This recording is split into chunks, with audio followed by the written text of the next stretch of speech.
Oh, right. I don't know whether anybody finds me or anybody can come and find me. Otherwise, I'm talking to myself. uh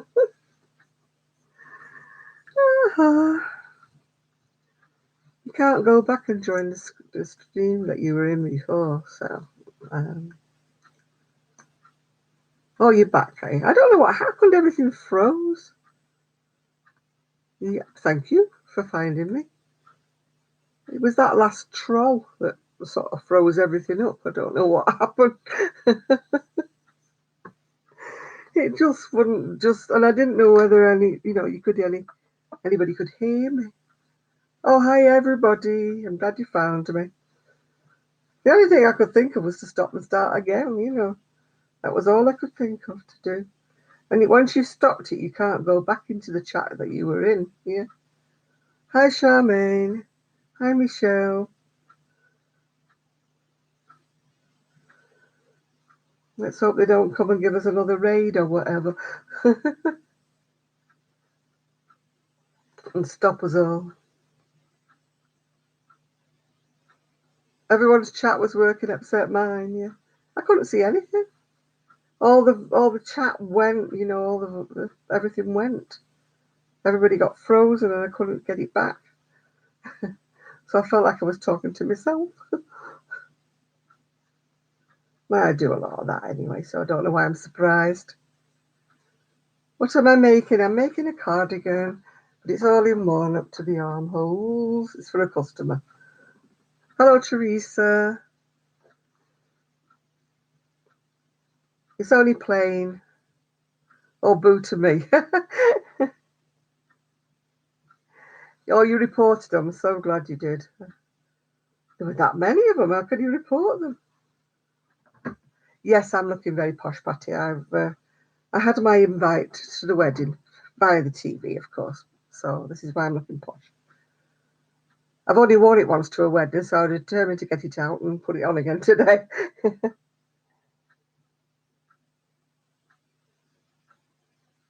Yeah, I bought it for a wedding about 5, 6 years ago. Oh, don't tell me about lollies. I know. I keep getting tempted. I've got to crochet faster. I'm supposed to be using up more out of my craft room than I am by adding to it. But the problem is whenever I get a customer who wants an order, they always want to order a colour I don't have. So I have to order. Yes, I did have a wedding to go to. You're right, Katrina. I didn't get an invite and they didn't know I was there, but I was there. My head's itchy for some reason. And no, I've not got it.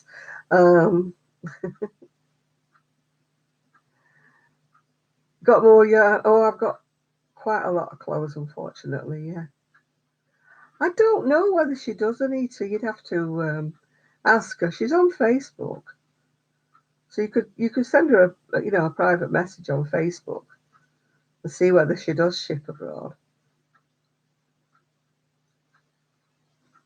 But she's opened up a shop now, so hopefully Sue and I are going to go there one day. Don't know when, but then we can choose. Probably be after we go to Woolfest though. We're saving up for that just in case. I don't think I'll be buying much from there because, as you know, I'm allergic to wool, and everything will be hand dyed and very, very pretty, but also very, very expensive. So maybe one skein might find its way into my bag, but that's about it, I think. I don't really have a use for it if I buy it because, um, you'd be paying 20 and £30 for one skein. I would never sell if I only made a very small shawl with just one skein of it. I couldn't make anything because people wouldn't realize how expensive the yarn was. And, they might wonder why I'm charging so much for just a little shawl. So that's why I don't use the good stuff. I'm poor, I'm a pensioner. I can't knit the good stuff or crochet the good stuff. Yes, Katrina, yes.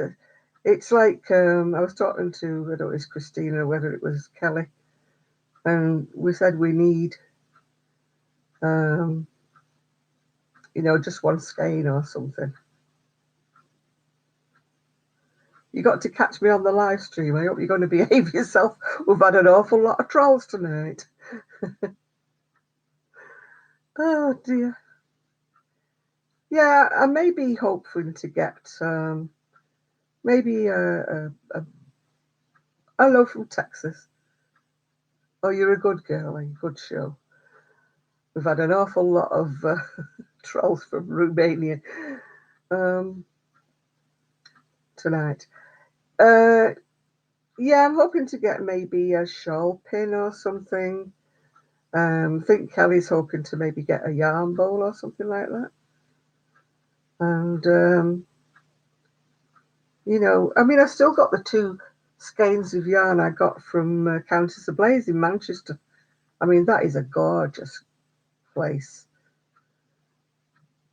Oh, hi from Washington. Um, and I mean, the colours are so amazing at that Countess of Blaze. And I would imagine the colours are going to be the same at the Woolfest. But I just haven't used the two I've already got, if you know what I mean. I mean, it's far too nice to ever use for socks. And I don't really wear socks anyway.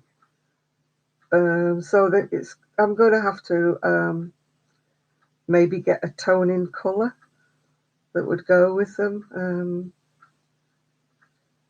To make a shawl with two shades. So I may get one colour while I'm there, just to go with one of the skeins I got from Countess of Blaze.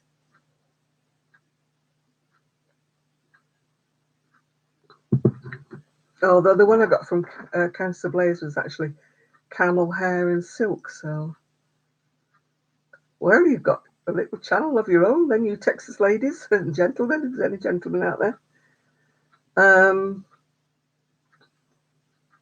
yeah, you should find yourself a little group, Texas girls.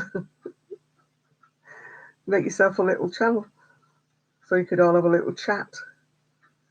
One of these live ones like, is it Google or is it what they call Zoom, Zoot, something like that, where you can all talk together. I mean, this is okay. This is okay doing this, but it's a little bit sort of lonely here at my end because I have to read the questions, what you're putting, and answer them because otherwise I'm just talking away to myself, which can get a little boring. People ask me questions, that's fine, yeah. But if people don't ask me anything, I'm like, hoo, hoo, hoo, hoo, talking to myself.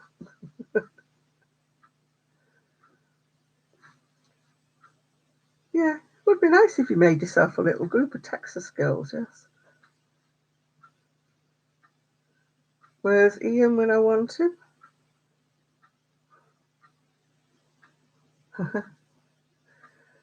How am I feeling today? I'm not doing too bad. I'm just getting a little tired again at use. I know, but it's not the same as it talking to yourself. It's better when you've got a reaction from somebody. Then you get something that you can think of to talk about instead of feeling that I'm talking to myself and being a bit weird. Uh,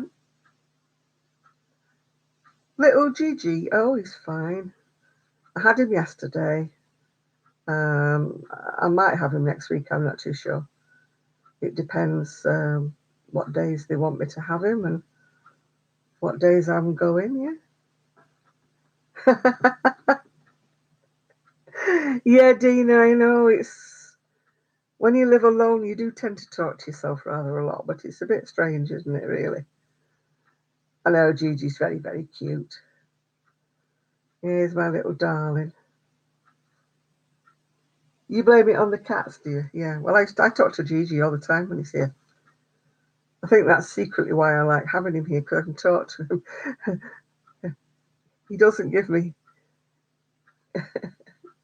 Doesn't give me any answers, but you know, he's a very good listener. Yeah. Oh, you finally mastered the virus show. I just use ordinary just pins with glass heads on so that I can find them again. Um, you know, that's what I do. I use blocking boards that the children's play mats are much cheaper than blocking boards. Blocking boards are probably better. I'm not knocking them, but when it comes to expense, you know, I go for the cheaper option. Yeah. No, Paris is not on the decking. She's just round the corner over there. She's still wearing her festival top yet. That's the best kind of husband to have, that. I mean, a deaf husband. That way, when you mutter at him under your breath, he doesn't hear you.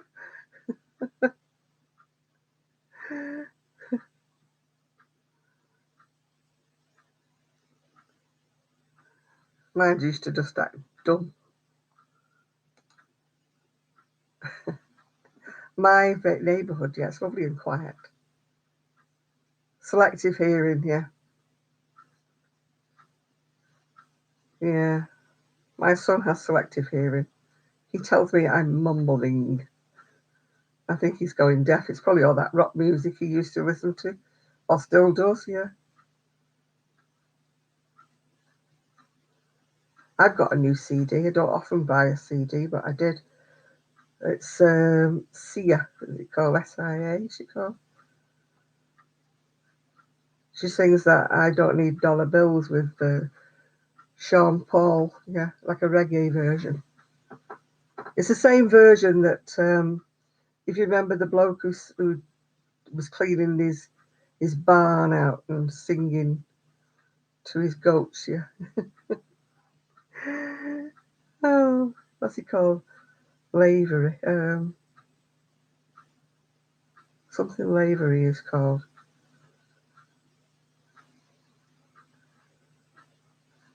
Yeah. You clean your craft room out. I was watching, what's she called? Kendra. She's emptying her craft room because they're redoing the walls or something, plastering the walls they're doing. I remember the job I had doing my craft room, and I'm thinking, I don't even. It took me weeks, if you remember, to do mine, and it's still not really finished yet. I would have still liked to have it properly done. You know, Kelly's got some nice units that she's got her yarn in. Oh yeah, that'd be nice. A craft room tour.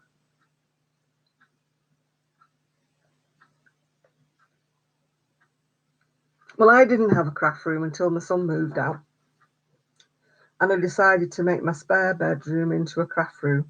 So now, unfortunately, if anybody wants to visit me, they have to stay at the hotel up the road because I've got no room for them to stay, unless they want to sleep on a small sofa. Yeah, it has done me good though having my yarn on shelving, you know, so I can see it because now I go and I shop in my own little shop. And Sue came and shopped in my shop the other day. She said, "Have you still got any of that? What was it called? Not marble. Oh gosh, I can't remember what it's called." She showed it on our last video together. And I said, "Yeah, I've got some in a big box upstairs. Why?" She says, "Right, I'm going to have a look. I'm going to buy some from you." Yeah, it's a good idea, Michelle. Yeah, definitely fill the rooms up so they can't come back. I left his bedroom and he kept coming back. Well, he did do because he lived in Spain for a while. So when he came back, he came and stayed here because obviously it would have been too expensive to stay in a hotel. So, but now he's over here. He's not in Spain anymore. Got his own place with his wife now. So, oh, you'd have to, yeah. Well, you could throw a few what packets of wool on the floor, you know.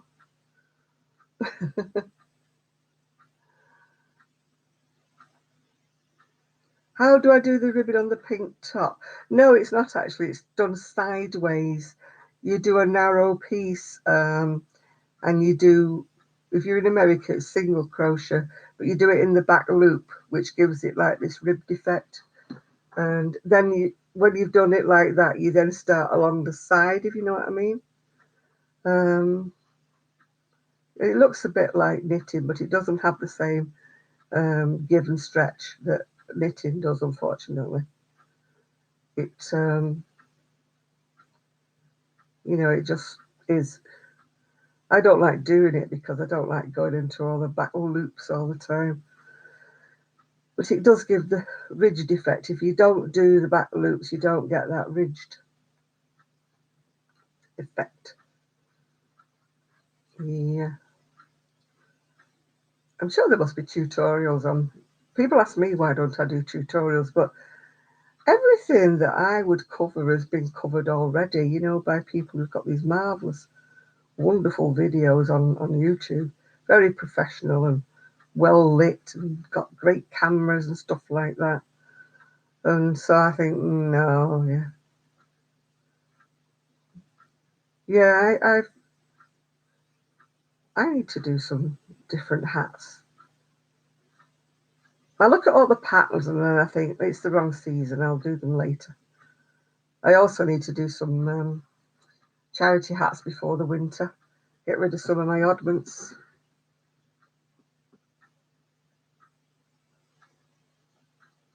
Most of my oddments are usable colours. I tend to like to do, plainer colours, dark colours for charity hats because if you're homeless and living on the street, you don't want a bright hat that attracts attention to you. You want to fade into the background really with the sort of like black or navy hats or something like that, or dark grey. You don't want a neon green hat when you lay there trying to blend in with your surroundings.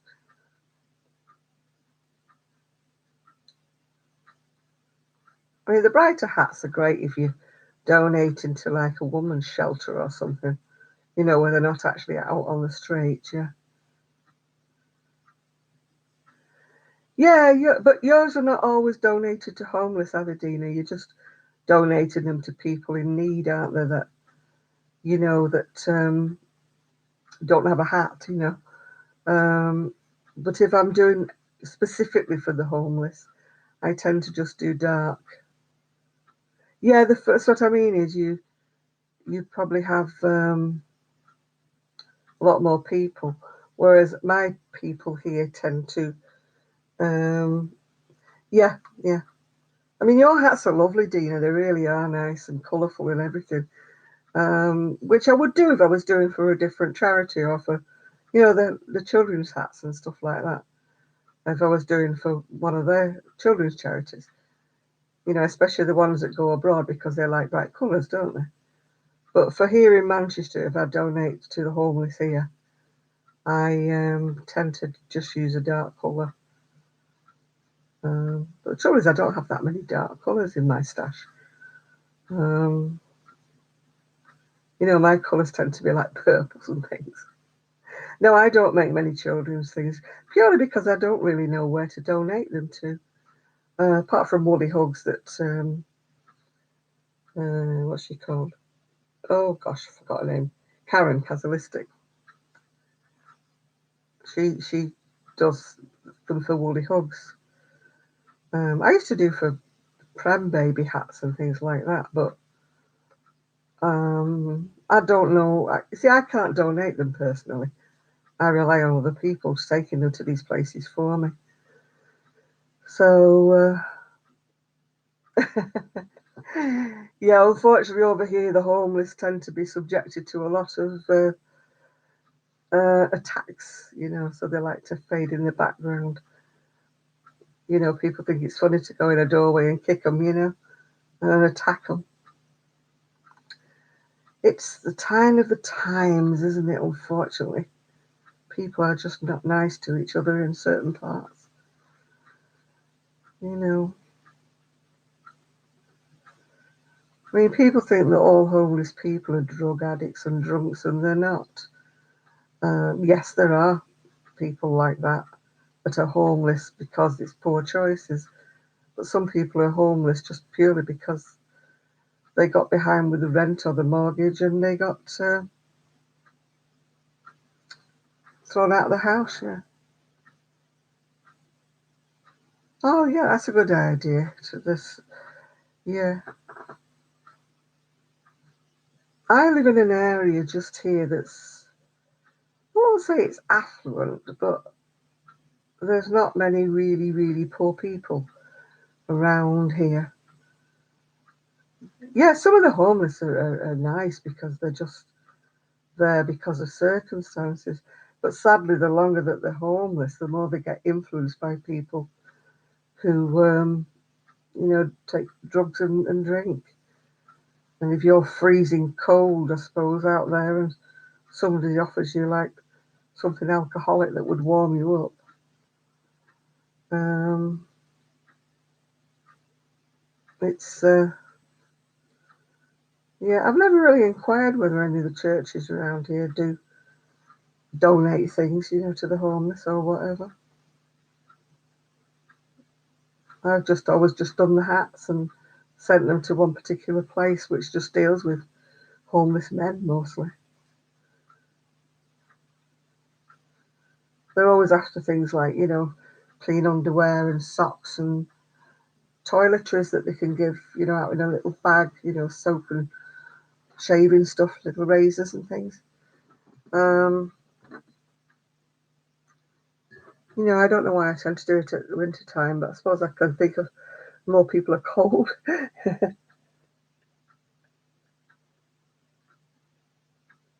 mean, I'm no good at gloves and things with fingers in. And I suppose fingerless gloves are not much good to anybody who's homeless because the fingers will still be freezing. I can do mittens. Whenever I decide to do crochet gloves, they turn out with like a big bunch of bananas stuck on the end. Yeah, some people are homeless by choice, but a lot of people are not. A lot of people can't conform.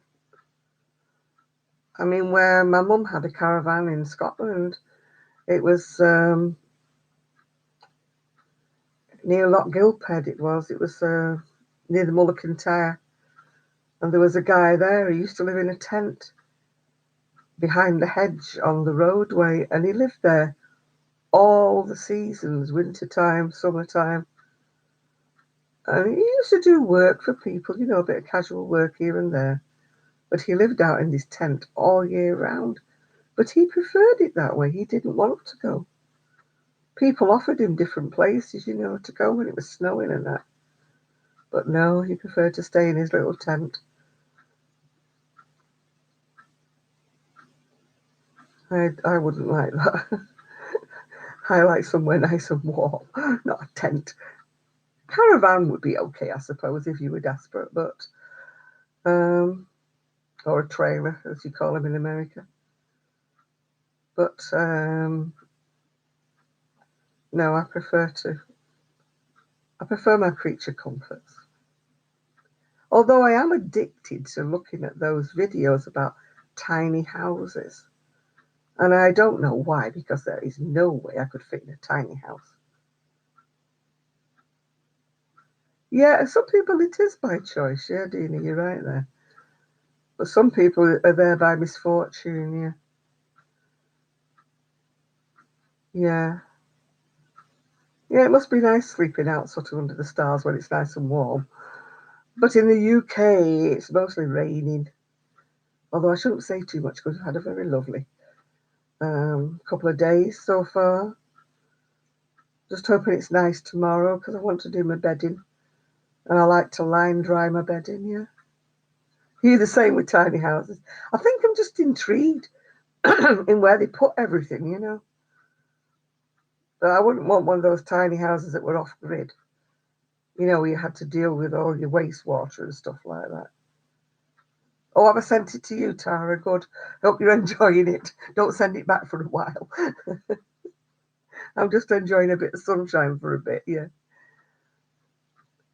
I'm going to really be lazy tomorrow, I think, and I'm going to just sit on the decking if it's nice and blow the house. I'm going to change the bed in because if it's a nice day, I like to do that so I can line dry it all and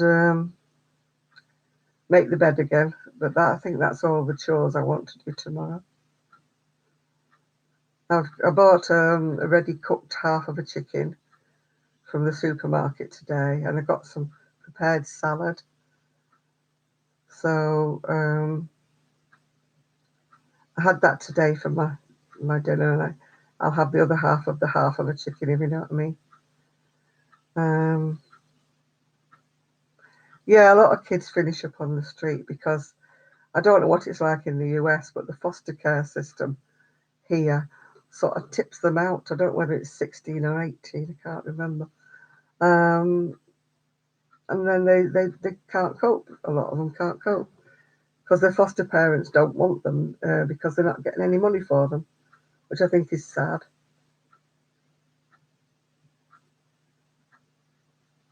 I think if I had a foster child and I'd had it for a while, I don't think I could, just say, right, sorry, mate, not getting paid for you. You're on your bike, yeah.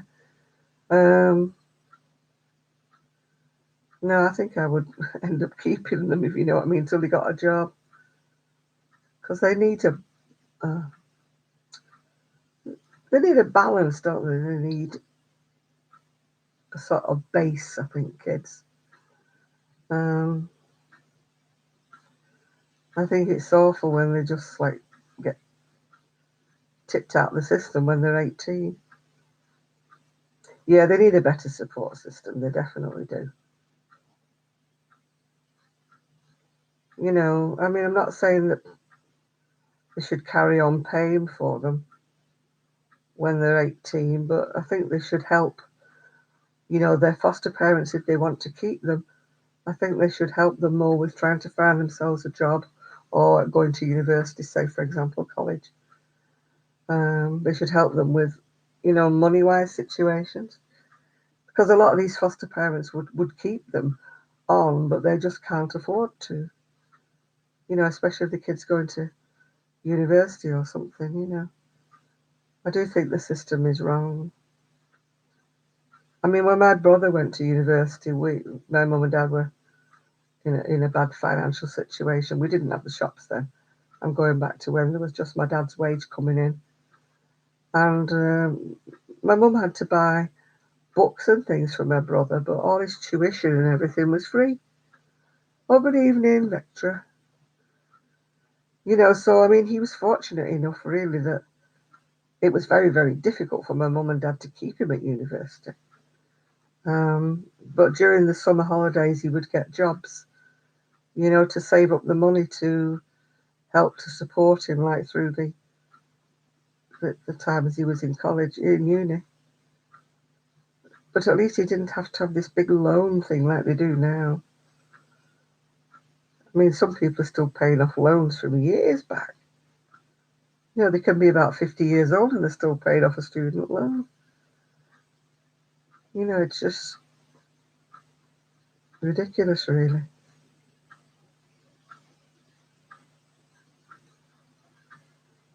I mean, I do think they could do with more financial assistance to help them to stay into university. Although a lot of them I think they should be allowed to stay if they're doing what I call proper degrees. You can't have a degree in. We've got a soap op, called Coronation Street, and like there's people who've got degrees in Coronation Street, and you're thinking, what good is that? You know, what good is that to get you a job in the real world? When I worked at the job centre, we used to have people coming in with all sorts of strange degrees that were absolutely no use into finding them a job in the real world. And you think they've just spent 3 years of their life and probably all of the parents' money doing a degree that's practically useless.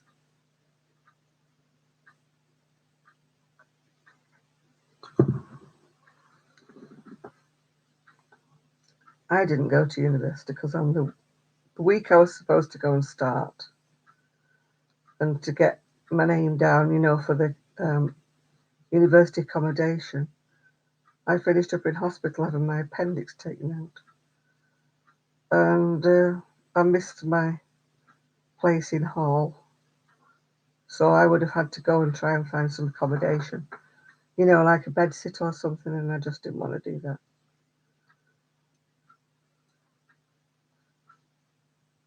Yeah, I'm not too sure what the system likes in the UK, Tara, but I know they only get paid, to be looked after up to a certain age group.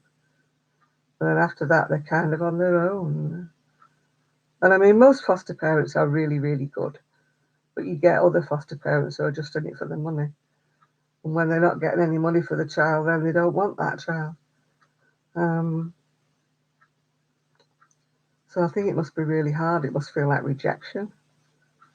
All right, you've been with us 3 years, but we're not getting paid for you, so off you go now. And they don't know what to do, and they don't know where to go, and they don't know how to look after themselves. Yeah, Lisa, graduates do. But a lot of it, excuse me, I've got hiccups there.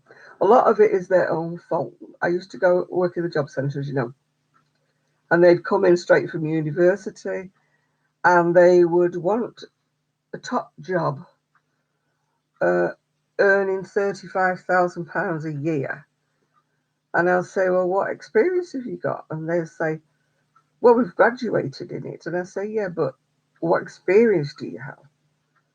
And they don't have any practical experience.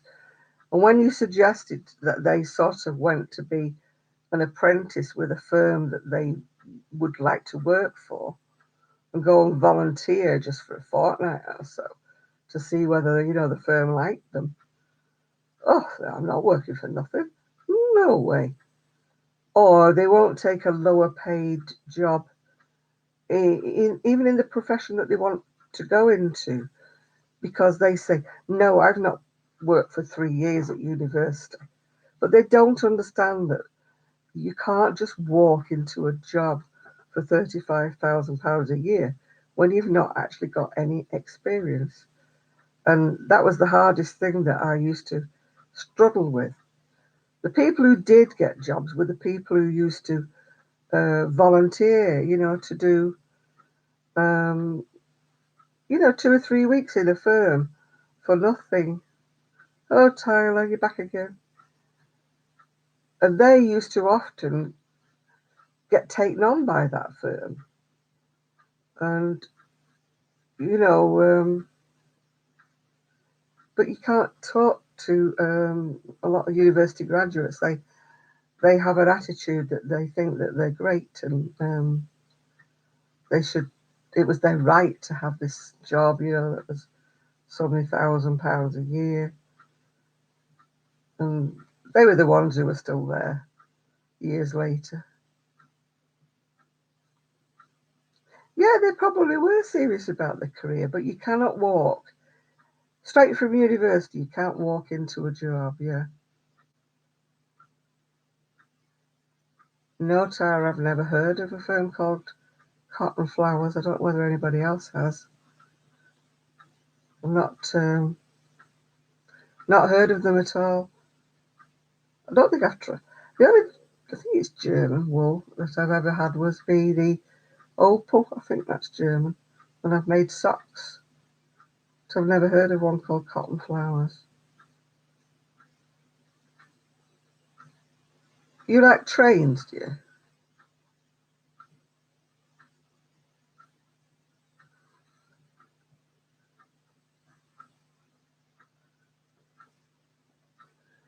Yeah, yeah. Well, I usually found that people who were willing to go into a firm and say, look, I'm here and I'll work, for a couple of weeks for you, and it's what you call job experience. And if you've got something to put on your CV that shows that you have experience in something, even if it's only volunteering to do something, volunteering at a, like you say, a charity shop or a food kitchen, something, anything. It just shows that your prospective employer that you are willing to learn, yeah, and you're willing to be taught something, and you're more likely to find a job if that's your attitude. But if you're like, I'm not working to anybody for nothing, I don't go to university for 3 years to work for nothing. I mean, you've got to have experience to put on your CV, even if it's only a good reference from a company that you've worked for free. That works wonders. But try telling students that.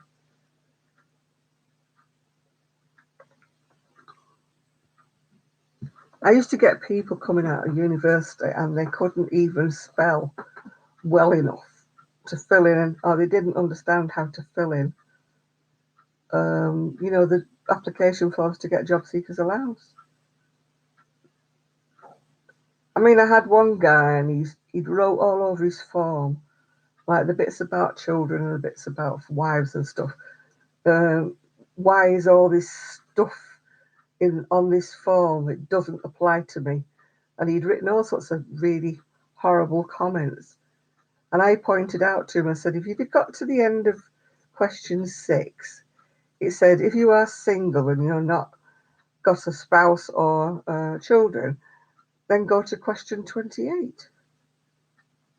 Oh, he said to me, oh, didn't see that. I said, yeah, exactly. So I said, do you think it's okay to put all rude comments on your form then, do you?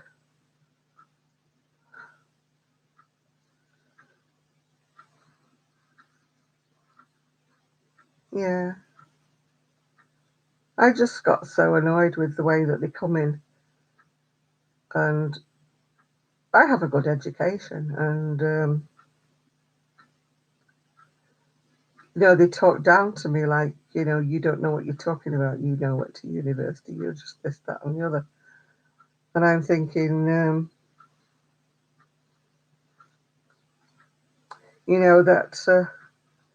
you just got the wrong attitude. Yeah, my niece is still paying her student loans off. She's 40 something. I mean, she's got a husband and she's got a house to pay for and everything. And she still hasn't. She's nearly paid it off, the student loan, but she. And I mean, she was lucky really in the fact that her dad could afford to pay for her accommodation when she was at university. But it was all the other expenses like living expenses, books, everything that she got the student loan for. I mean, and she worked. She did some part-time work while she was there, to earn some money. But a lot of these kids who do what I call stupid dead-end degrees have got rich parents who pay for everything, so they just think it's a hoot, like to go to university and just muck about, really.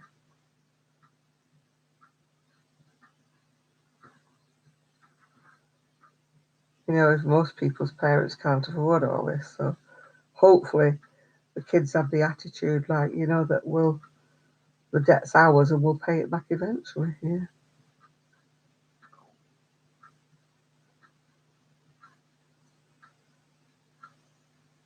Yeah, some of them do. What am I working on today? I'm working on a cardigan for a customer. It looks big. She's not that big, honestly. It's all in one to the armhole.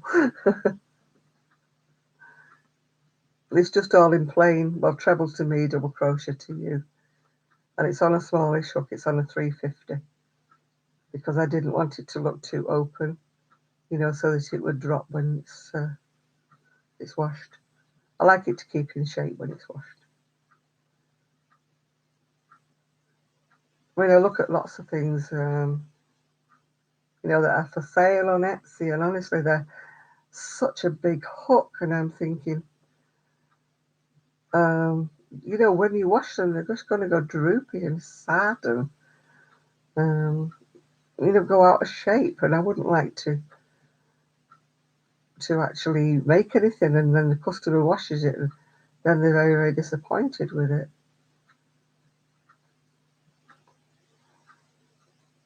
Oh, I've been making garments.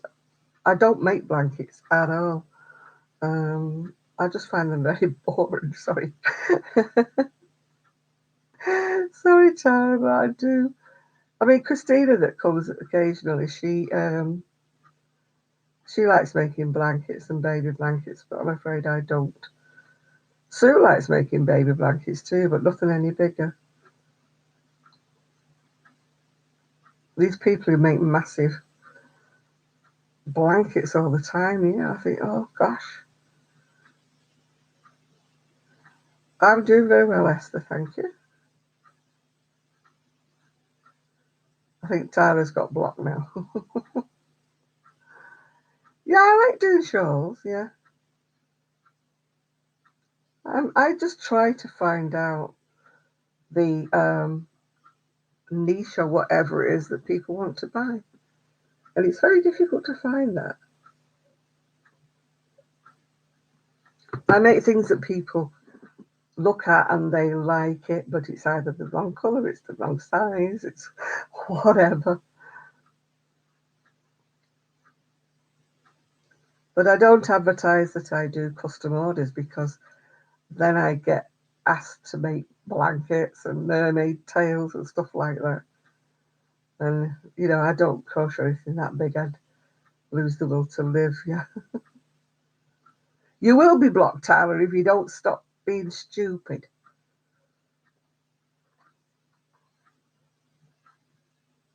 Just ask normal questions. We're talking about crochet and knitting. And if you don't do either, then there's no point. We don't want to talk about Avengers.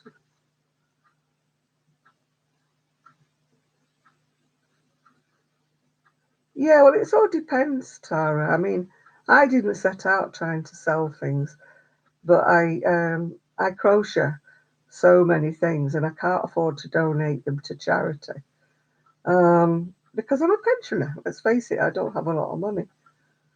So I hoped to sell things. So that's why I do things. Is in the hope that I don't make hardly anything because you know how long it takes to make anything. I mean, it's like this cardigan I'm making. I'd be lucky if I got £10 for myself when I've done it all because and it'll take me a week or more to do it. But I reckon that if I do sell something, at least I've not actually paid for the cotton then because I've got the price back for the cotton plus a little bit more, um, for my time. It's not a lot. Never be rich.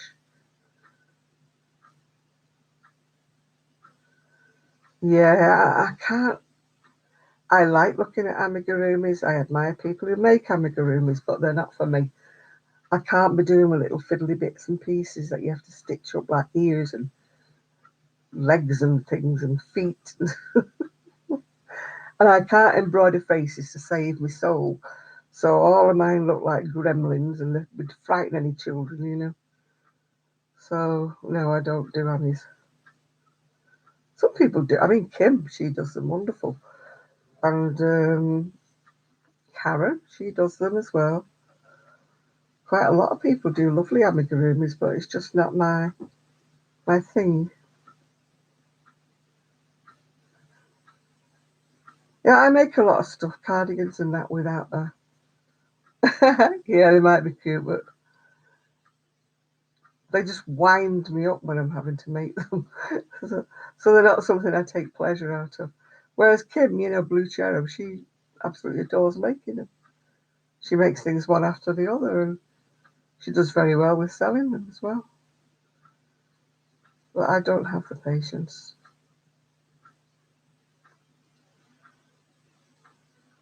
Oh yeah, Randy does them as well.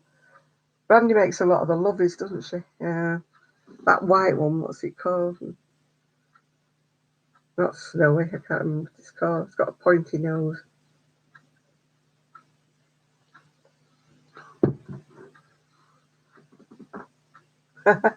Okay, Tara. I won't be making one though, Tara. I like looking at them. I think they're all very pretty. But um, you'll not tempt me into wanting to make one. Oh, the Zero Lovey, that's what she makes, yeah. That's we all have our things that we like to make, and I don't knock anybody for making whatever they want to make. Some people love making hats, some people like making the Amis, some people want to make blankets. I mean, it's a good job, really. We don't all like making the same things, isn't it? Because otherwise it'd be very, very boring. You know, I make a lot of my things freehand, the garments. And even if I write it down as I'm going along, I still don't understand my own writing, to do it the second time. So there's no way I could make a pattern. That people wouldn't understand it. And anyway, I would write it in English, UK crochet terms because I don't. Well, I do know how to crochet in American, obviously, because lots of the patterns I buy are in American. But I don't think, I think in trebles, not double crochets, which is what you would call it. So I'd have to stop and think before I made any patterns up. And thinking does not come easy to me. I don't think I've got Alzheimer's or anything like that, but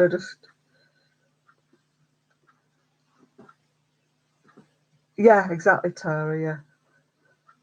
I know what I'm doing and that. I mean, I did try and teach a crochet class at one time, but, I mean, one of my ladies, she must have had dementia or something because she couldn't retain anything in her brain from one week to the other.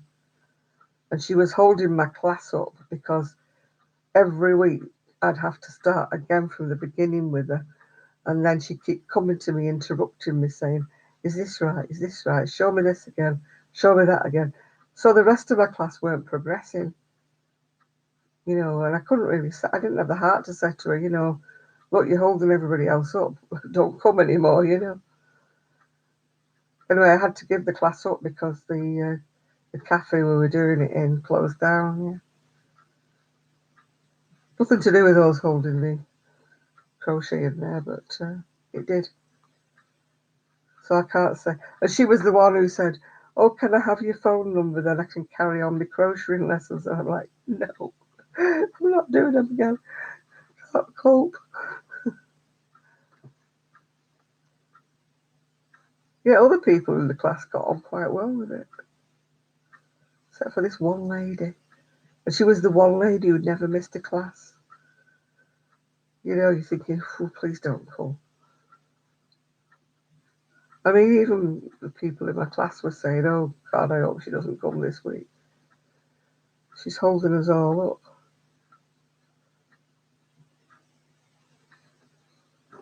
But I mean, I was just going over the same thing every week, showing her how to do a double crochet to you, treble to me, showing her how to do it, and she wouldn't have remembered it from the week before.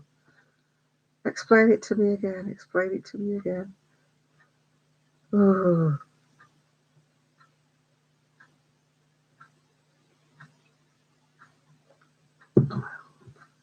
yeah. So that's why I don't even want to do a tutorial for anything. It's an awful lot of work, and for no good reason. Really. Well, it is a good reason in the fact that you're sharing something with somebody else. Yeah. Yeah, I do my own thing, which I can't explain what I do, Tara. I just shape things. Hi, Ruth.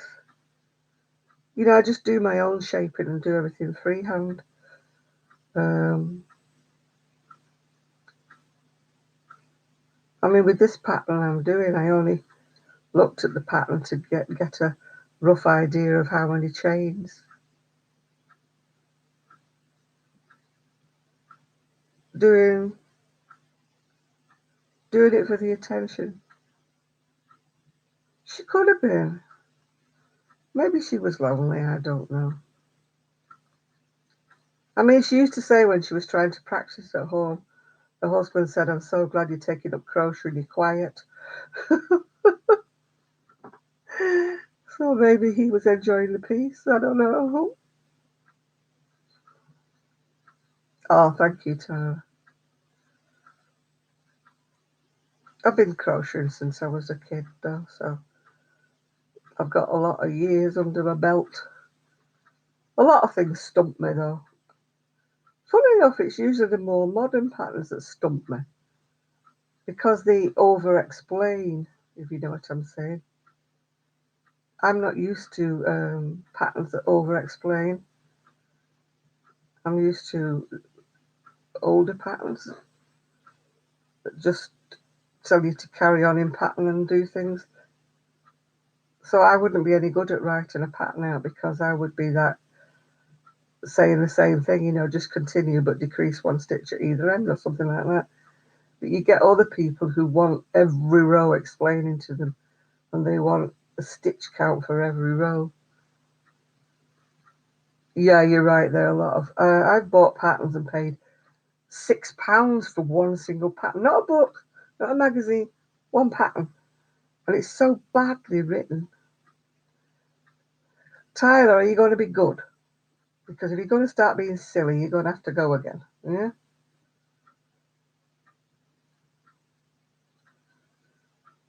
So yes, all right then. Yeah, I find older patterns are so much easier. The only problem with the vintage patterns is they only go up to like a 38-inch bust. And if you're a big girl like me, you've got to start working out how to, increase the sizes up. I mean, many, many times people say to me, "Do you have the link to the pattern that you're using?" And I've usually bought it off Etsy or somewhere like that. And I say, "Yeah, I do, but you do realise it's going to stop at a 38-inch bust. And most ladies are a little bit larger than that these days." You don't have to know a lot about knitting. Just behave and don't ask silly questions, Tyler. Ugh. And so unless you know how to um, gauge things up, then you're stuck. I get sort of questions asked me, sort of, can you work out a pattern for me in a 6X? And I'm like, no, because I'm not a 6X and I don't know how to scale anything up like that. I just don't know how to do it.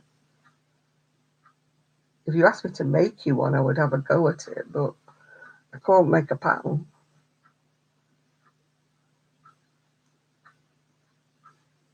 I get asked some very strange questions, as you can understand.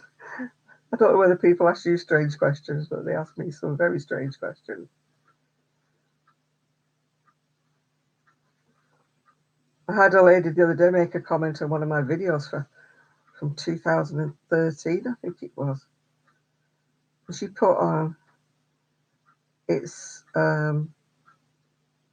very distracting and very rude when you have the TV on in the background. It's a bit like answering your phone when you got company.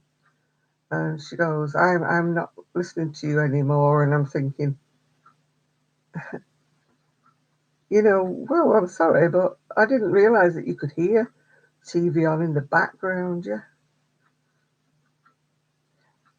Yeah, people want you to do all the maths, you're right there.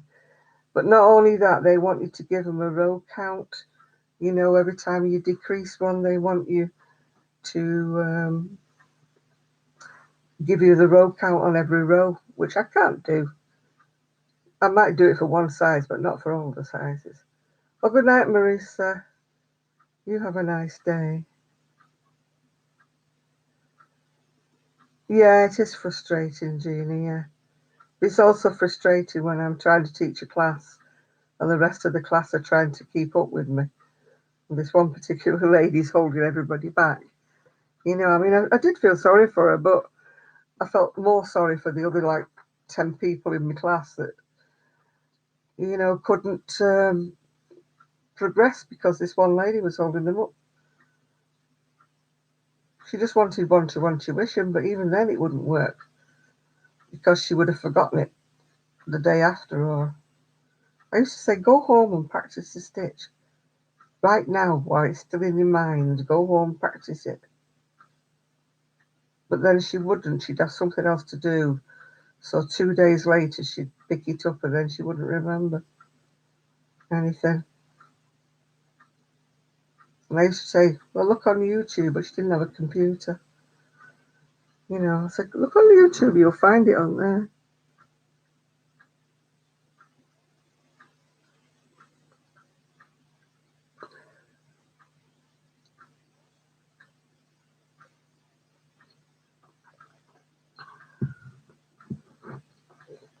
Tara, I was doing my crochet lessons for free. I was just doing them in the cafe. I mean, the idea was I was trying to help the guy who owned the cafe because he was struggling a bit. That's why he closed it. But I said to them, I'll teach you for free, provided you all buy something at the cafe, sandwich and a drink, something like that, a couple of drinks. And they would sit there, the lot of them, and not buy anything. And I used to say, I don't mind teaching you for free, but this guy's kind of letting us stay in his cafe for free. He's not asking me for any money, for us all sitting here taking up a great big table. But none of you are buying anything from him, and that's just not right. I had to really nag him. I was trying to help him, and I was thinking if I'm going to bring 12 people in, that's like 12 sandwiches, 12 drinks, isn't it, that he may not have got, during the course of the day. But when they all sit there and don't buy anything, that's very rude. I'd have people say, well, we don't want a cup of tea. We don't want anything. That's not the point. You're supposed to patronize him or patronize him, whichever way you want to pronounce it. Help his business because he's being really kind letting us sit in here for nothing.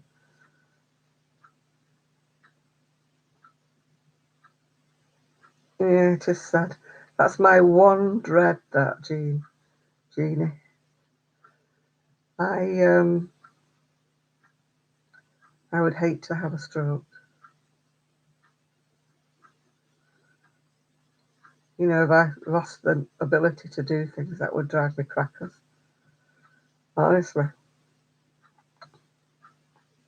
Thank you, Tyler. That's very nice of you.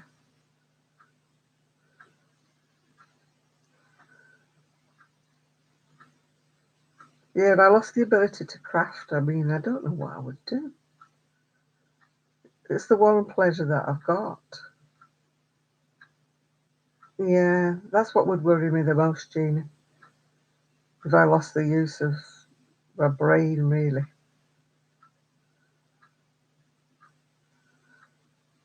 It's, I mean, a physical thing that happens to you, you can sort of get around it, can't you? If you lose a leg or something, or you can't walk about, you can work around it. Even if you lose the use of one of your arms, you can kind of find a craft to do it, even if it's not the craft you're used to doing. But when you can't remember, you forget how to do it. And you forget how to get dressed and you forget how to go to the shower and stuff. Oh, did I? Who gave me a shout out, Tara?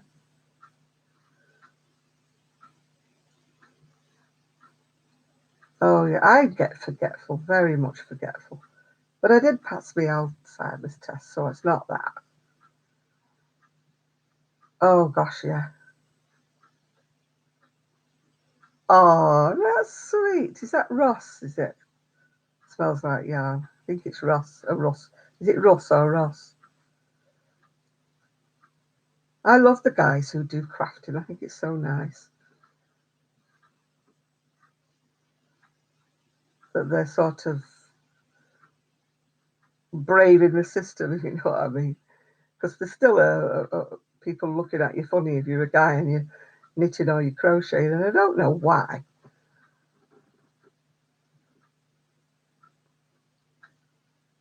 Oh, that must be awful for you, bear no name. Yeah. I have, oh gosh, I'd imagine so, yeah. 'Cause I love looking at other people's yarn rooms. Yeah, you hang in there. I get a lot of neck. It's Ross, is it? I know it's either Ross or Russ. I get a lot of headaches and from the back of my neck. It's because I've got disc problems at the back of my neck, like just like Kelly has, and it's nothing else except arthritis, but it's still debilitating when you get these bad headaches and you can't concentrate. But I'm one of these people, I'm very optimistic. I tend to think, no, it's nothing serious. Don't panic. Just arthritis, don't panic. I don't immediately think brain tumour or anything like that. Some people are very pessimistic like that. If they've got anything slightly wrong with them, they always Google it and then come up with a really bad answer. Yeah, that's good, Tara. I'm so glad it is. Oh, that's lovely fruitcake. I don't eat a lot of cake anymore now because of, the diabetes, yeah. Oh, thank you, Marie. Yeah, I think you've got to sort of live each day as it comes. That's the way I think about what problems I've got. I just think I'm not going to dwell on them. You know, I'm just going to go keep hopeful, keep clocking, keep going. Yeah, it's all you can do, really.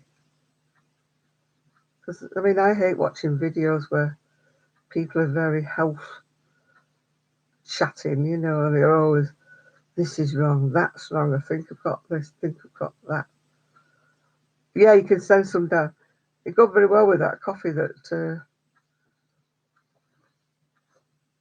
Yeah, if you Google your symptoms, you finish up with all kinds of tropical diseases, don't you?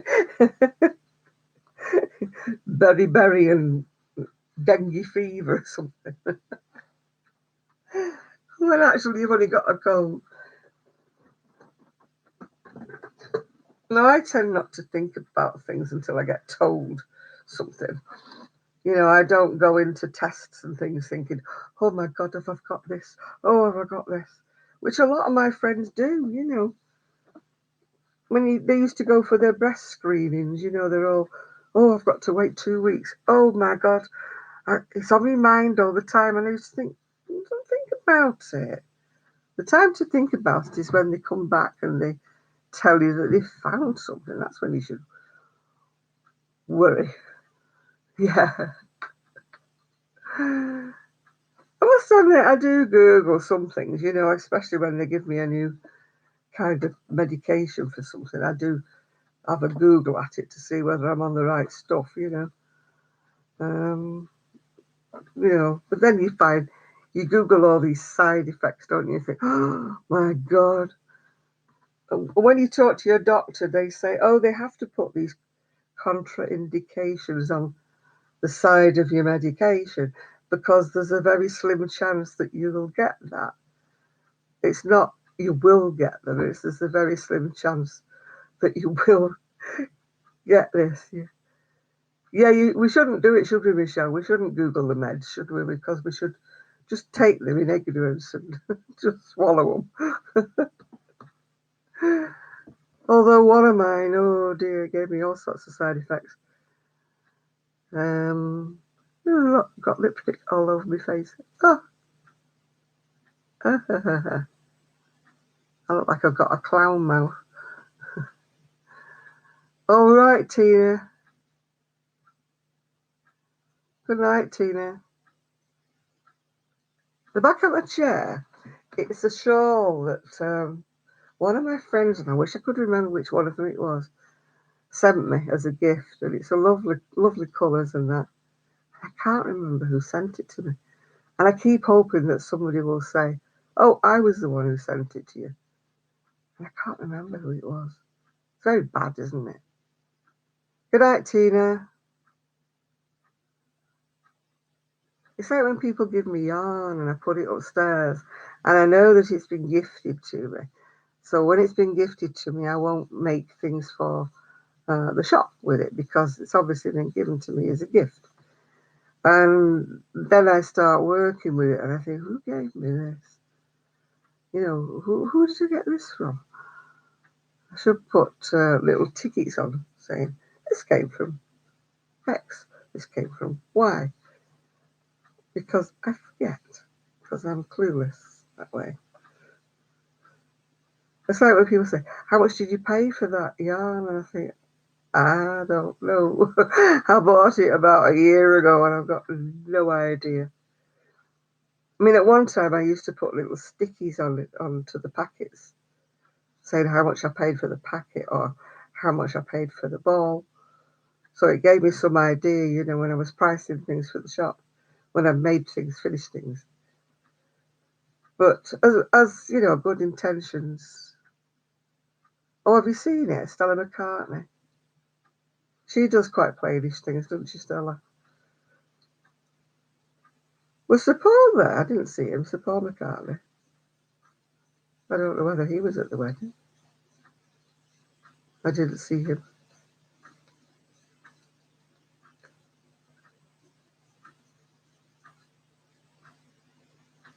Sounds like it's raining. Please tell me now.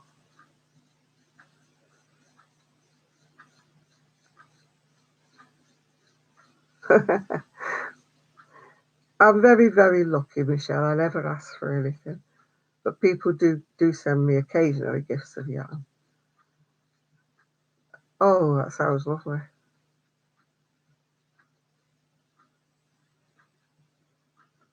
But I never ask because I think it's cheeky. When people say, you've got too much yarn, donate it to me and all that. And I'm thinking, no, I'm a pensioner and I've had to pay for it. And it's in my stash, but it's not been bought recently. A lot of it's been bought a long time ago and it's been built up over the years. And so, yeah. Yeah, people ask me, you've got too much yarn, you should donate it to charity, you should make baby blankets for charity. And,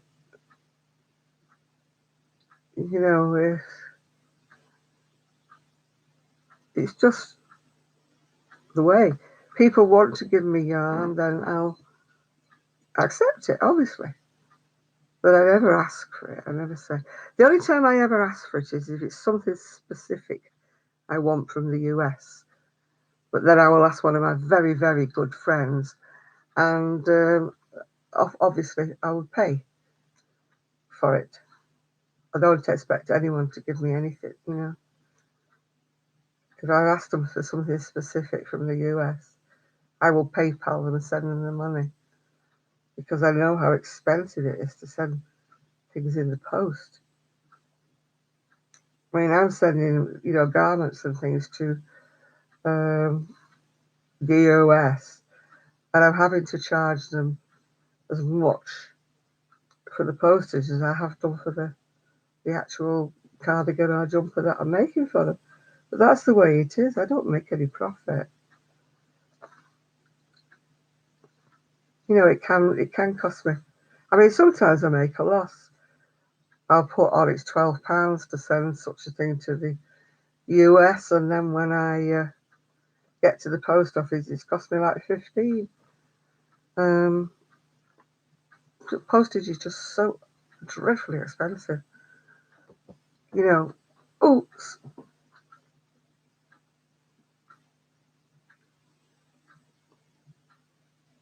yeah. I always have plans and ideas for all of my stash. It's very rare I buy stash with no reason, but it'll have a reason, but it may not be there and then it has a reason. I'll buy it and I think that's going to make pretty, pretty, yeah, sure. Yeah, PayPal converts monies for me, but it also charges. When people pay me in dollars, it charges to convert it to pounds for me. I mean, that's why I don't make much money out of anything I make, because Etsy charges so much for you to list it, which isn't much. Then it charges again when you sell anything. It charges a certain percentage. And then if the money's coming from America or somewhere like that, then PayPal charge me again to... Sorry, I just got a message from Zoe. Then they charge me again. So by the time I've finished, I get even less than what. Yeah, you pay Etsy so much to list it. Very small amount for that. That's not a problem. But then they take I don't know how many percentage it is they take when you sell anything. And then of course then PayPal takes a percentage. So it's lose-lose really, That's why some things are quite expensive on Etsy, because they've got to take that into consideration. And I don't know whether my things are too expensive or too cheap. I don't think they're too expensive because I get very little money out of making anything. All right, Tara, you enjoy yourself in the grocery store.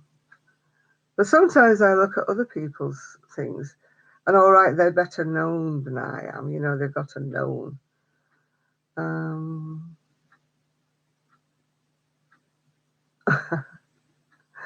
Yeah, whether I charge enough, yeah. Yeah, I mean, I'd love to charge more and get myself a little bit more profit. Everybody does. But I don't want to price myself out of the market. Right, I'm going to get a drink that, what's that? MLN. And I'll answer your question when I come back. I won't be a moment. I'll just need another drink. I'm dry. All this chatting makes my mouth go dry.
Yeah, it is just about morning, Katrina, yeah. Right, that MLN. How did I meet Sue? I met Sue through Ravelry. I used to post my things when I'd finished them. I used to post the pictures and that on Ravelry back in the day. And she'd heard me mention about a knit and crochet group, which I used to go to. And so she messaged me, private message on Ravelry, saying, where did I go and was it anywhere near her? And I told her where it was, and she turned up one Sunday. And but then her work involved a lot of weekend work, so she couldn't come every time we met. And then I was finding it increasingly difficult to get up to Bolton because I had to I had to walk up to get the tram. Then I had to get the tram into Bury. Then I had to get a bus to Bolton. And then I had to walk the full length of the precinct or whatever you want to call it to get to this cafe. And she couldn't get there most Sundays. She was working. And so I just said to her one day, well, why don't you come down to my house and we'll have our own little chat. And she did. And from then on, we've been friends ever since. It must be about 8 years, 10 years. I don't know how long it was. It's a long time we've been friends. But when you just meet somebody and you click with them right away, we just did, yeah. And so that's how we met. And we have been friends ever since. Never a crossword. I can honestly say we haven't ever had a crossword. We've not even had a small crossword. We've done very well, really, as friends go. Hi, Lisa. I hope that answers your question. That's how I met her.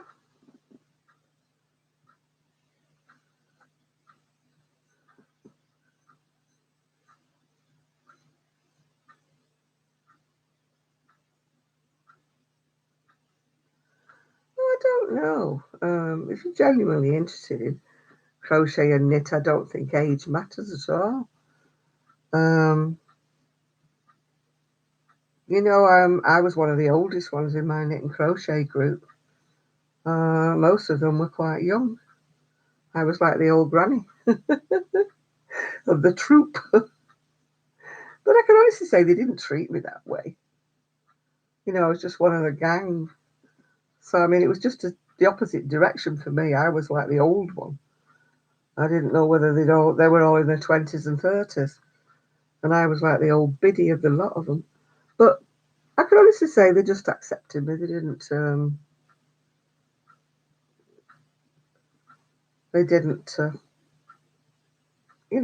me in any way because I was an old fogey. But yeah, it was okay. Yeah, it is. I mean, I do feel my age. I'd be lying if I said I didn't. But I don't feel my age mentally. It's just physical, really. I've had to come to terms with my limitations, which I've not liked doing because I still think I should be able to do all the things I did when I was younger. I get up in the morning and I lie in bed and I think, today I'm going to do this and that and the other. And I sort of totter my way down the stairs and have my breakfast and then I start thinking, oh, maybe not. Yeah, exactly, Katrina. I don't think with crochet and knitting groups, I think everybody's very sort of diverse, really. You don't get, age discrimination. I don't think they do. I mean, with the crocheting, like age comes wisdom. But then I also learned a lot about fashion from the young ones because, like, I don't go out much, don't see the shops, so I don't know what is fashionable. Um, I rely on the young ones to tell me, that's fashionable, this is fashionable, this is what young people are wearing today. I get a lot of ideas from the younger people. Um, I often say I need someone from like a fashion school or something like that. I would teach them what I knew, like, to crochet or to knit, if they would come and show me what design styles are, what are sellers and what would be what. I always have crochet with me, especially if I go to hospital appointments. People do always chat to me, always do, yeah. Or you get tea and biscuits at your group, yeah. I used to love going to my groups. I went to two actually. I went to one in Bolton that was once a month, but I had to stop going, not because I fell out with anybody, because purely because I couldn't get there. It was very difficult for me to get there. And the same thing was I used to love the one in Salford. That was held in a pub of all places. Um, I used to love going there, but again, problems getting there. And it was that was every Monday, and it was so expensive to get a taxi down and back again. That's the only thing I find with not having a car. Um, yeah, we are a group, aren't we? Yeah, and we're all age groups, I presume, in here. I don't know whether anybody's as ancient as me, but maybe I'm the old monio thing at the end. Yeah, I like to be with younger people for ideas because, as you say, you get old, you get stuck in your ways, and I could be crocheting things that people um, don't want. So I would love to have a young friend. Doesn't have to be a crocheter or a knitter. Um, just who was interested in fashion. I mean, ideally, I would love a student, from the fashion and design at university or something, who wanted to learn things. Yeah, oh, Sue's a great inspiration to me, yeah. And Kelly as well, yeah. And Christina in her way. But Christina tends to like to do blankets and things. She doesn't design a cardigan or anything like that. Did I realise I was on Hope You're Well? No. What's that, Scott? Oh, you didn't realise I was on, right. I thought it was a group or something called Hope You're Well. You'll have to forgive me, Scott. I'm not very bright today. Yeah. Sue is carrying on with your blankets, Scott. I just haven't seen her all week. She's been busy working. It does feel lovely. It's very drapey, very sort of lightweight. It's not a big, heavy blanket. But she went on her holidays and just had this yen to do it all these colours, and then she said, "Oh, I don't think these are the colours that Scott had in mind." I said, "Well, just finish it off anyway and start another one for Scott." So she's glad you like it. That way she can carry on with that one. Yeah, she likes doing her blankets, does Sue? Baby blankets. Everybody likes doing baby blankets but me. Although I might do one for my great granddaughter. She's expecting a little boy. And but I don't know whether she wants anything handmade or not. So before I make her anything, I'm going to ask if she wants anything. But this next week, I'm going to concentrate on lining those bags. I've got to do it. I'll be okay when I start. It's like all daunting tasks, isn't it? Once you get started, you're fine. Part of it is because I don't like threading the machine up and doing putting different colours on the spools. I'm such a lazy sewer. I can't sew everything with white thread. You're doing a lap blanket. The biggest blanket I've ever made really has been baby blankets. Or I did make one for Buster when he was alive, my dog. It wasn't really a blanket for him. It was more of a to cover the sofa up because I think I told you before he died he had his little problems. Oh right, Craft Angel, yeah. For once it's not me that's yawning, is it? Yeah.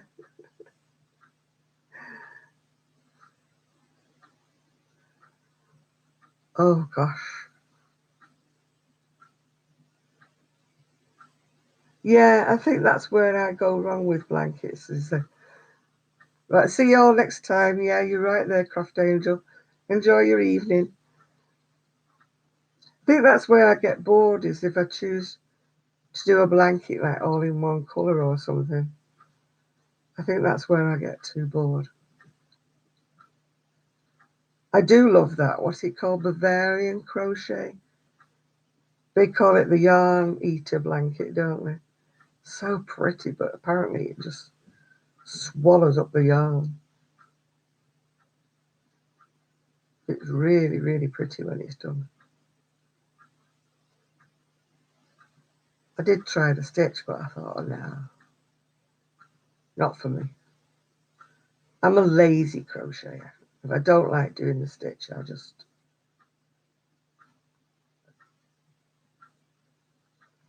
Yeah, I don't know.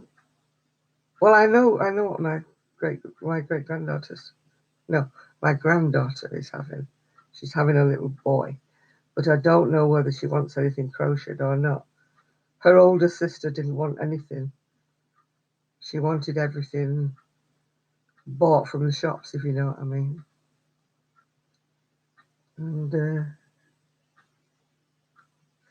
I did actually master the Bavarian stitch, but it's so thick because it takes up so much yarn. But it is very pretty.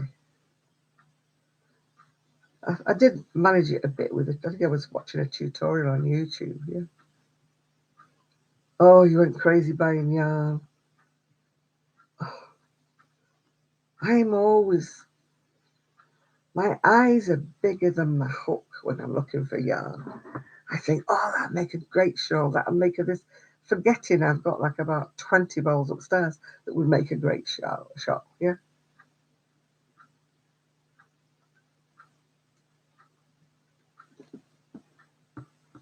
Yeah. It's like us when I was expecting.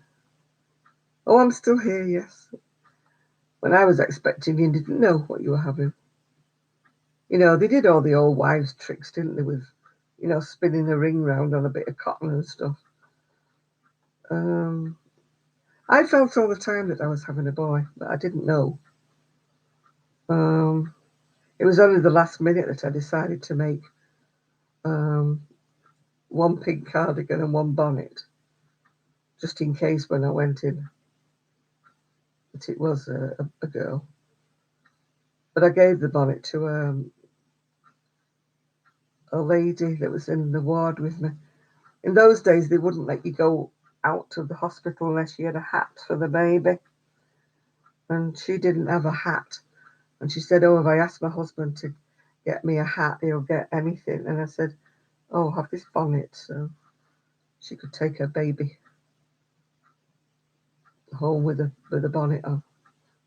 She brought everything else for the baby, little cardigans and baby grows and things, but she just didn't have a hat. And her baby was a little girl, so she got the hat. Do I have yarn bee yarn? I've not heard of it, no. Anybody else in the UK heard of yarn bee yarn? Yes, you had the pink cardigan as well, Michelle.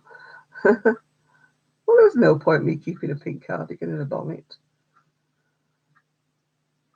I'd just taken them in, just as a. No, we don't have a Hobby Lobby over here. We're very deprived, with no Michaels, no Joann's, no Hobby Lobby, nothing like that. Now our Asda Walmart doesn't sell yarn. So you don't know how lucky you are. You've got yarn in every corner of every store. You've got yarn. None of our supermarkets sell yarn. You can find some in Poundland and Poundwise, but I don't have any of those shops near me.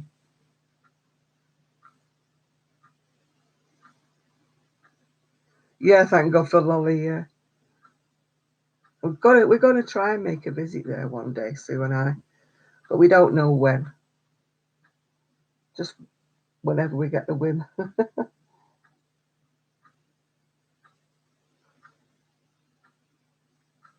You got to weigh it up, Michelle. What I do is I put everything I want in my cart and then look how much the shipping is. And then I kind of divide it by how many balls I've got. And then see if it's cheaper, still cheaper, which usually it still is cheaper than any comparable. But you get a lot of, if you're in the US, you get a lot of acrylics a lot cheaper than we do in the UK. So maybe it doesn't sound cheaper to you, but it's just still cheaper to me. And I order most of my yarn online, unfortunately, because I can't get out and about, as you know, and there's not much choice for me to go out and about. I've just got Abercarn in Manchester, and then the other shop is Countess Blaze, which is really, really expensive, beautiful, beautiful yarns. And it's, if you can afford it, it is gorgeous. It's all hand dyed, but too expensive for me. And then I've got Berry Market that Kelly goes to occasionally. But you see, I rely on people to give me lifts because if I have to pay, taxis to get there and back, it doesn't make the yarn from the market cheap then. So every now and again, my niece will take me up to Berry. We don't go very often, but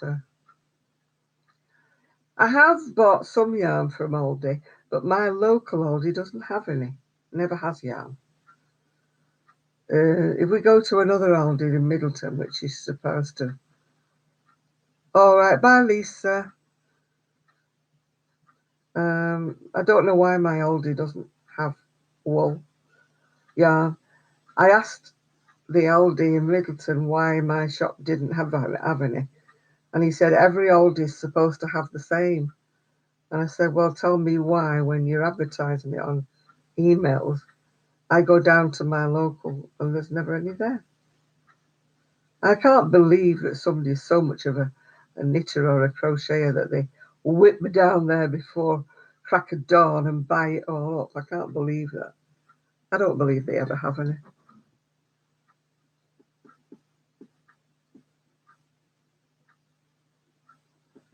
I did get some, like I say, from Middleton. I got some super, super chunky stuff that I use for hats and scarves in the winter. And I got some gold colour that I made like a small poncho for a lady, more like an evening wrap, really. And that was very pretty. Well, somebody asked me what I was making. I'm making a cardigan for for my customer, but it's all done in one up to the armhole, so that's why it's looking so huge.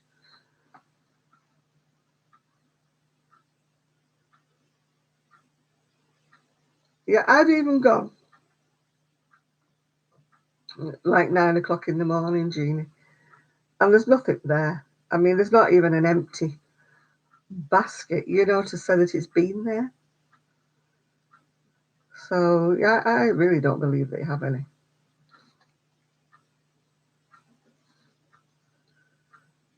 I mean, I asked the manager one time where it was, and he just looked a bit shady at me. I said, "Oh, is it not there?" But it's not there. Maybe they can decide what they stock and what they don't stock, and that's all I can think about it. Yeah, it is a small store. Yeah, Scott, it's not that big at all. But the one in Middleton is hardly bigger, and they always have the yarn. But I have to ask my niece then to go over that way, which is a lot further out for her, just to get some wool. And I've got loads of wool, so I just think I'm not meant to have it. I'll leave it at that. I mean, Kelly gets a lot of yarn off. Is it Poundland, a Pound Stretcher, or something? I've got yarn from there when I've been in Bury or Manchester.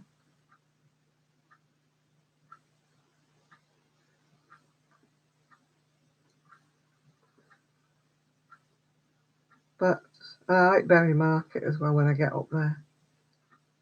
They have some great bargains with the packs with no labels on the yarn. So you have to guess what it is. But it's usually, really good quality yarn that's just, I don't know, maybe discontinued or maybe the colour's a bit off. And they sell it on the market really cheap. That I do like. Yeah, we have Asda here. It's Asda Walmart, but our Asdas don't sell.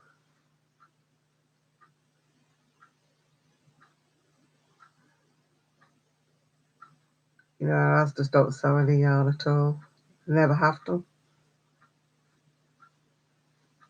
Yeah, I wouldn't imagine that the Co-op did sell wool. Not many places do. We don't have a Co-op near us, actually. We've just got an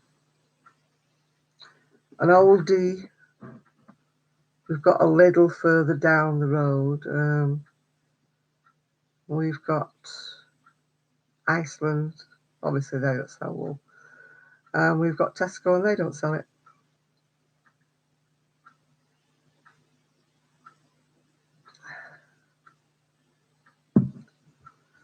Yeah, a lot of the places over here put the prices up for free shipping. Um,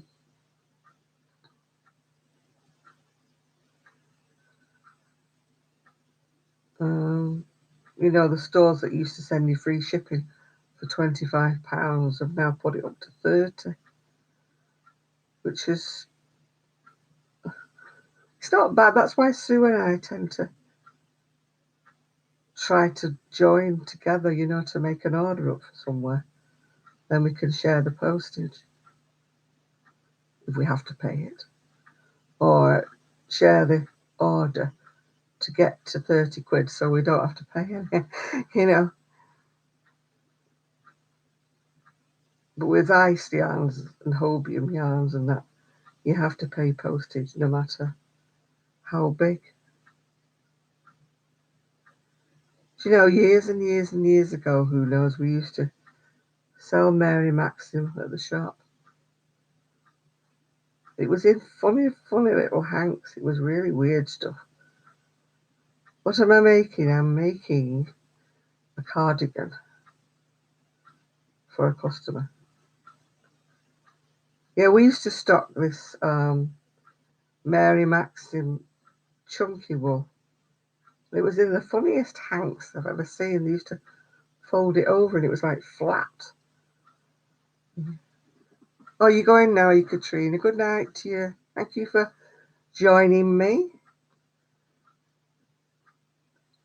But I made a lot of remember the Mary Maxim patterns that had old-fashioned cars and motorbikes and things on them. I used to make a lot of those.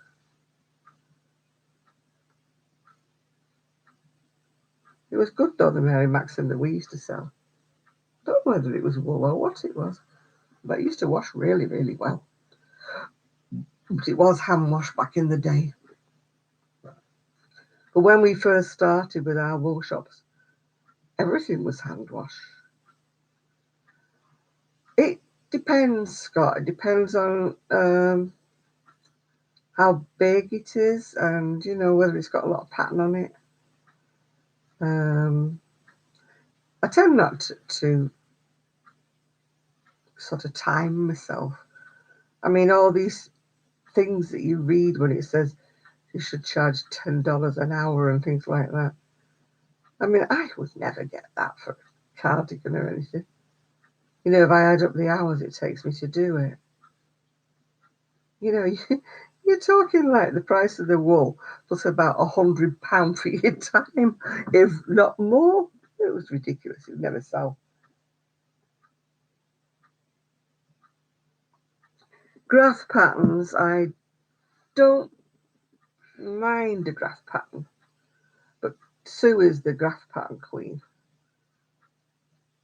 She she looks at these graphs on Pinterest, you know, these sort of Russian and whatever language they're in. Chinese, is it, or Japanese? And she can sort them out, whereas I have to struggle a bit. Now, I don't know how long this cardigan will take me, Scott.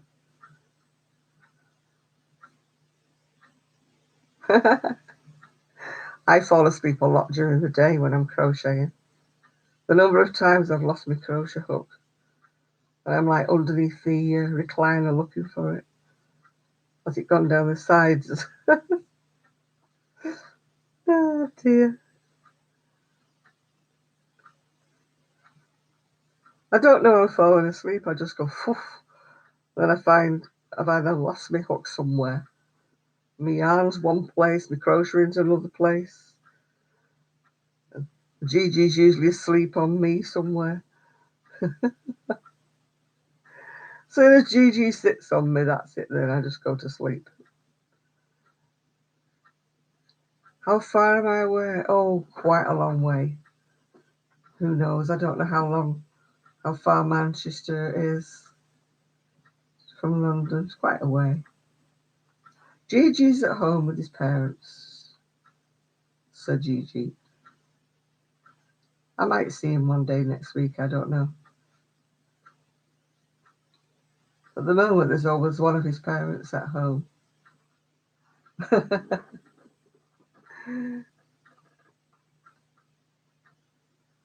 Oh my goodness me. That's the one place I can't crochet is in bed. I don't know what there is about it.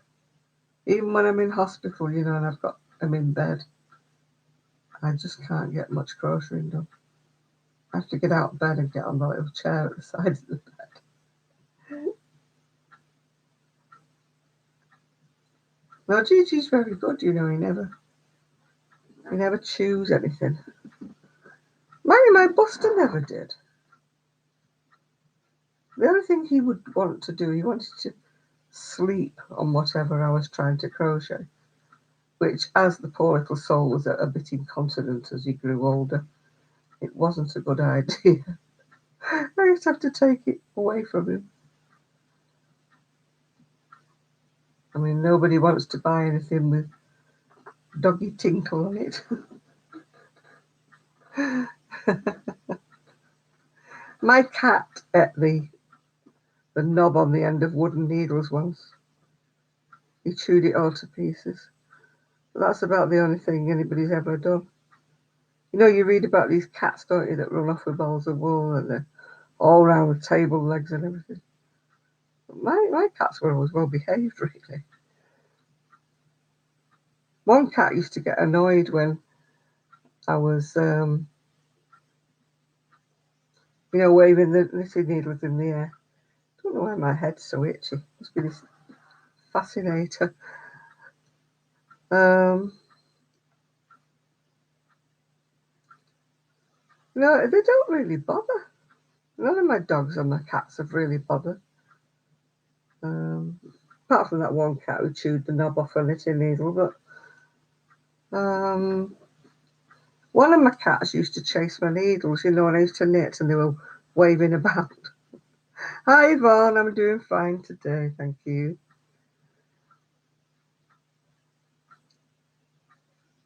But I've been fairly lucky with pets, really. Other people's pets. Although I don't know, when I look after Buddy, he doesn't do that.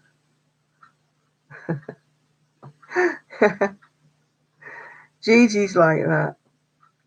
Gigi will climb on the sofa and then climb on the chair, and then he'll work his way around the front so that I can't crochet.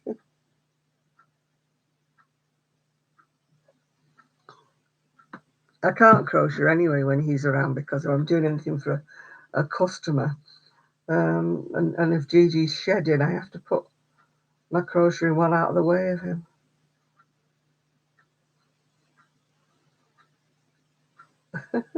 Yeah, why do cats always sit round with their bums in your face? My cat used to wake me up doing that. You know, we used to call him old One Eye. Right, Jeannie, good night. Yeah.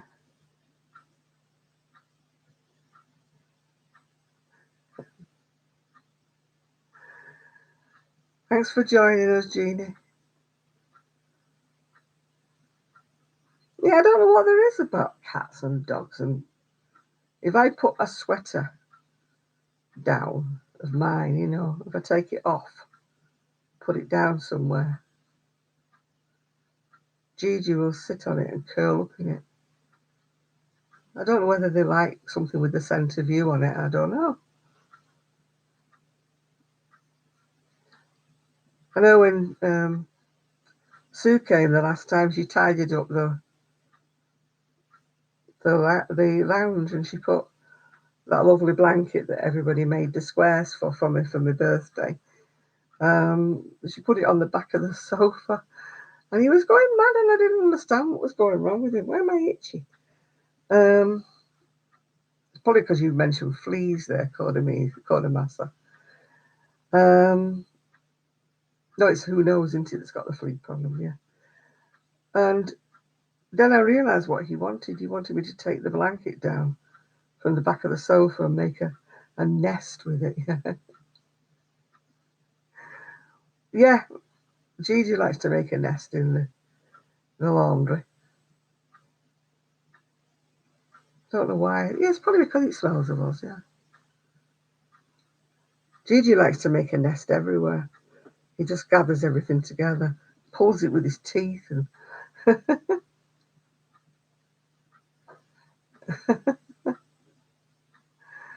yeah. I had a flea problem with one of my cats because he was allergic to everything that you put on him, you know, to try and kill the fleas. I finished up in the back garden with him sat on a newspaper, and I had hot water and a flea comb, and I combed all the fleas off him and dunked him in the boiling water. And I did that for about 3 weeks till I was sure that the eggs and everything had gone. And that was the only way I could get rid of them because the poor little soul had come out with a big like rash and allergies to any kind of flea killer.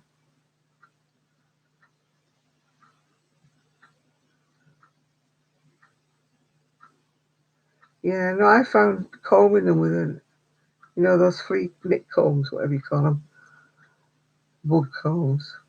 I found that hot water to kill the bugs when they came out on the comb, paper down in case they jumped off so I could squash them. I did the same with my dog.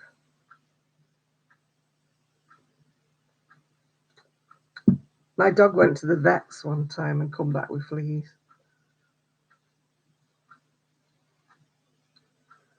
It's very difficult to get rid of them without. I've tried all those, proprietary brands and that, but I find that they make the dogs itchy or, they scratch. Yeah, I had to fumigate my house when my dog had the fleas. Otherwise, they keep. I tried one of those, Scott, on the zaps, but I don't know, it didn't seem to work. Yeah, they might still live in the cracks in your floorboards, though, or whatever. A little bees to get rid of.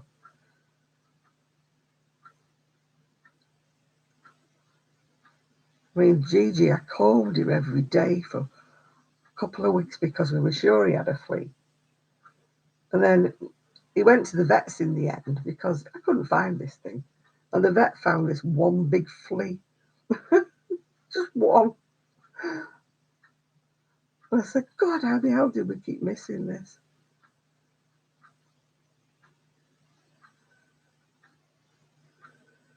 Mhm. I know that once the fleas come, they're beggars to get rid of. We had to fumigate the whole house once because we had a flea epidemic. That stinks, that flea bomb stuff. Ugh.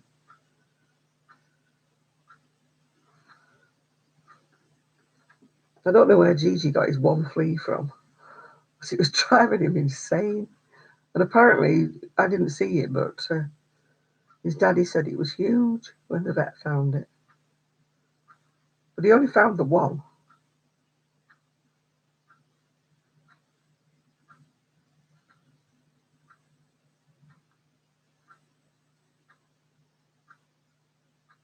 I keep itching my head now, talking about all these fleas and things. But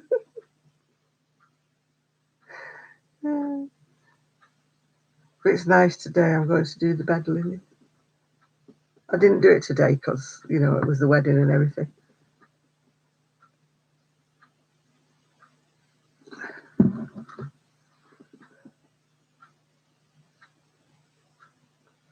All right, Coda Massa. Yeah, I will.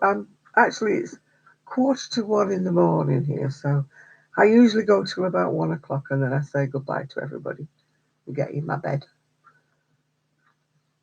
Go sleeping in my pit. I've got quite a bit of this done,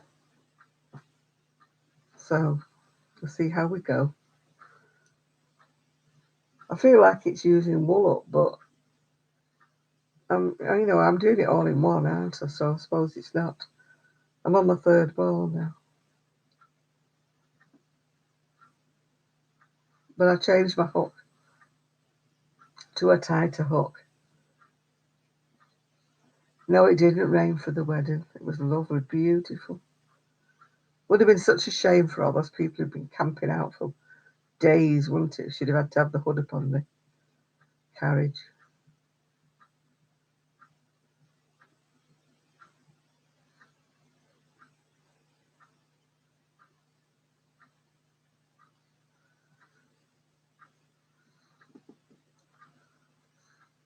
Oh, see, you've got me itching now. All this talk of fleas and things.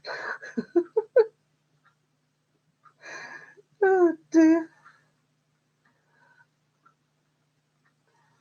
Yeah, it was nice to be in Windsor instead of being in London itself.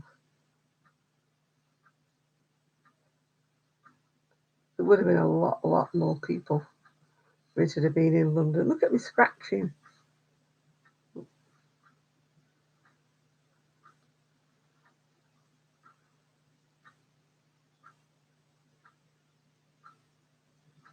Oh God, that must have been awful, Scott.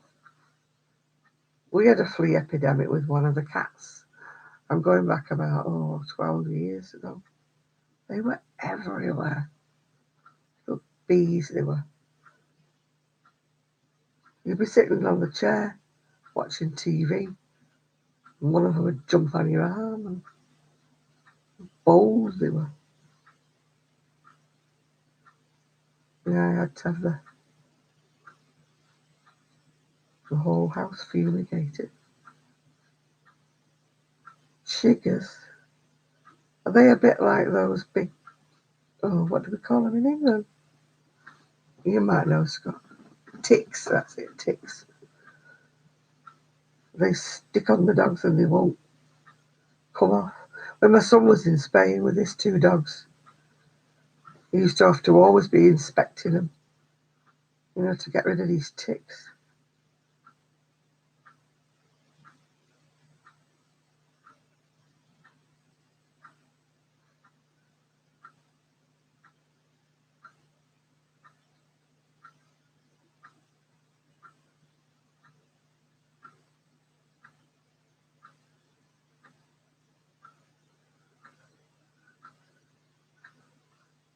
No, well, we've not had a tick in this country. But when my son was in Spain, he got a lot of ticks on the dogs. You have to be very, very careful to get the head out. Otherwise, if the head gets left behind, it gets infected. Arian used to use a match or something, I think.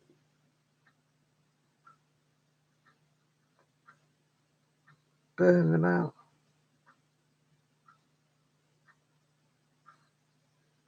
So one of his dogs weren't scarred for life.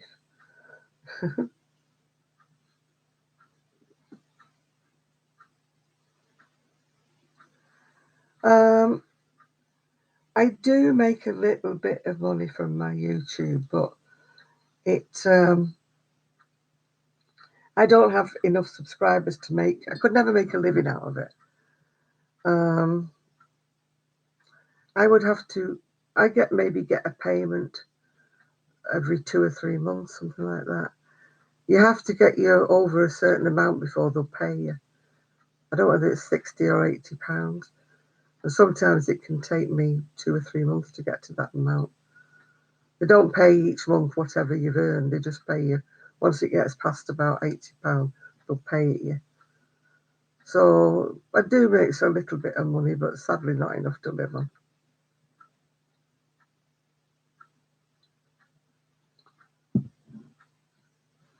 Oh, sand fleas, yeah. I don't know what they are. Oh yeah, it is a nice treat, Scott, when it does arrive. It just makes it handy for me to buy a bit of yarn with it. Yeah, it never make me rich. I could never retire. What I make from crocheting, I could never make a living, and I could never retire. You know, I smile sometimes at these people who say, "Oh, I'd love to give up my job and just crochet all day." And, and I'm thinking, you know, if you've got a job that's a decent wage, you'd never make a living out of it at all. I make, let's say, it's not even pin money as we used to call it.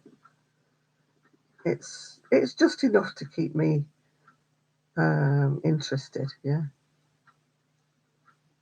What I would really like is a niche in a craft shop or somewhere where they would just display my things and sell them.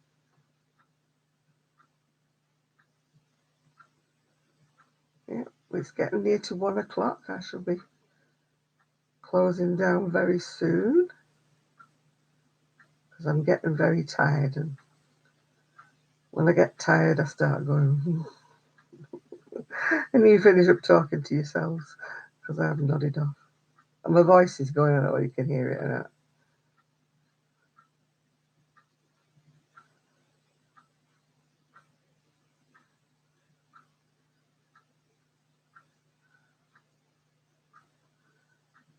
Hey. Yeah, I'm starting to drift now. I think it's time for me to get my bedtime drink and get myself into bed. And yeah, so I thank you all as usual for joining me. It's getting late now. We're down to 17 people now. I didn't know we'd have any actually this week, you know, due to the royal wedding and stuff. Yeah. Yeah, thanks, Scott. And who knows? I'm Michelle. I shall probably be back next week, but I am starting to get a bit droopy now. So before I actually nod off, I mean, I have been known to do that before today. I can feel myself going. Thanks, Ruth, and everybody, Michelle. Thank you, everybody, for watching. And hopefully, I will see you for joining me. And hopefully, I will see you all next week. Bye now.